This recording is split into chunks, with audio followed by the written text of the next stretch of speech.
વાતો હા. હે મકાન હા આપણે અહીં નાટક કરવા આવ્યા છીએ હા પણ ઈ તો અમને બધાને ખબર જ છે તો પણ આપણને અહીંયા મોકલ્યા છે કોને આપણને હા છે ને હા મકાન એ આ ગામમાં હા એ સ્પેક્ટ્રમ ફાઉન્ડેશન જો ને હા ઈ કામ કરે છે હો સ્પેક્ટ્રમ ફાઉન્ડેશન હા એટલે આ કંપની છે હા એટલે મકાન હા આ કંપની રહે હા ઈ દવા બિયારણ ખાતર વેચીને આ ખેડૂતોને લૂંટવા તો નહીં થાય ને એટલે ના ના સગા તો આ કંપની રહી ને હા સ્પેક્ટ્રમ ફાઉન્ડેશન હા એ કોઈ પણ પ્રકારનું બિયારણ હા દવા હા કે ખાતર વેચીને નફો મેળવતી સંસ્થા નથી તો આ છે ને હા મકાન આપણા ખેડૂતોને હા ઓછા ખર્ચે કેમ વધારે ઉત્પાદન થાય હા આ બાળકો બેઠા હા મકાન બાળકોને શિક્ષણમાં કેમ મદદ થાય હા અને બહેનોને રોજગારી કેમ મળે ને હા એનું માર્ગદર્શન આપવાની વાત કરે છે હો હું વાત કરસ મકાન હા. પણ અત્યાર સુધી તું ક્યાં હતો કે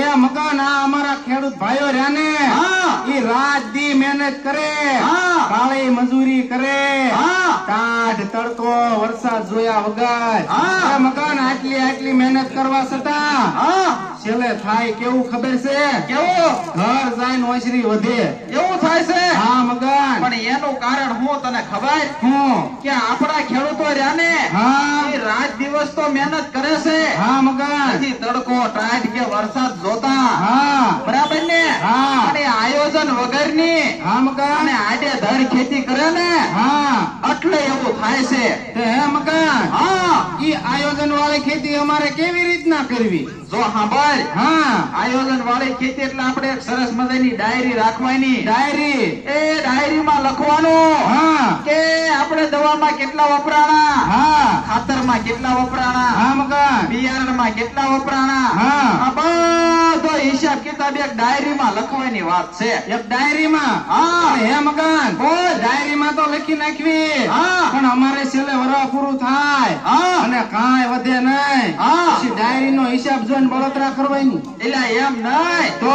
પણ એમાં છે ને હા મકાન ખોટો ખર્ચો ક્યાં થયો છે એ આપણને ખબર પડે એમ અહીંયા આપણે 10 રૂપિયા વાપરવાના હતા હા ના આપણે 20 વાપર્યા હા ઈ વાત હાચી એમ તો અમારે 10 રૂપિયા વાપરવાના હોય ને હા. ના અમે 150 રૂપિયા વાપરી નાખવી એટલે આવતા વર્ષે ખબર પડે હા મકાન કે આ ખોટો ખર્ચો થયો છે હા અહીંયા ઓછો ખર્ચો કરવાનો હા ઈ વાત હાચી લે પણ આમ જો હા મકાન આટલું બધું માનવ મેરામણ બેઠું હોય બેઠું હોય એ મારું મન હરખની હેલીએ ચડે હરકની એલીએ હા ઈ કેવી હોય એટલે મને કઈક ગાવાનું મન થાય ગાવાનું મન હા. એટલે તને ગાતા આવડે છે એટલે આમ જો હા મારા બા રહ્યા ને હા ઈ દિવાળી બેન ભીલારે ગાવા જતા એટલે આ ખોટું બોલમાં હવે તારા બા થોડા દિવાળી બેન ભીલ હારે ગાવા જતા હોય પણ એમાં થયું એવું હા કે દિવાળી બેન ભીલ ગાવામાં આગળ વધ્યા હા અને મારા બા કપાવીણામાં આગળ વધ્યા હા ઈ બરાબર એમ હશે મગન પણ આમ જો હા મને ગાતા આવડે હો આવડે ગાઈ નાખો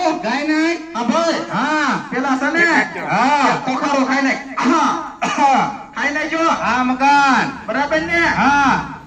આ ખોખારો ખાવાનું કારણ શું ખબર હું આપણા વડીલો એમ કહેતા હા કે ખોખારો ખાઈને કોઈ કામ શરૂ કર્યું ને હા કોઈ કામમાં વિઘન ન આવે વિઘન નો આવે એમ હા તો લાઈવ ખાઈ નાખું ખાઈ નાખ અને હું ટાટ્યો કહેવાય ખોખારો ન મગન, મને કહેવાય એમ થયું એકારે ખાઈ નાખું પછી ઉપાધિ નહીં આમ જો હા હવે સાંભળ આ ગાય ને ખાલ સાંભળવું છે ને હા એમ હા હે હરી તારા નામ સે હજાર કયા નામ લખવી કંકોતરી ભાઈ હે હરી તારા નામ સે હજાર કયા નામ લખવી કંકોતરી અરે કોઈ તને શ્યામ કહે કોઈ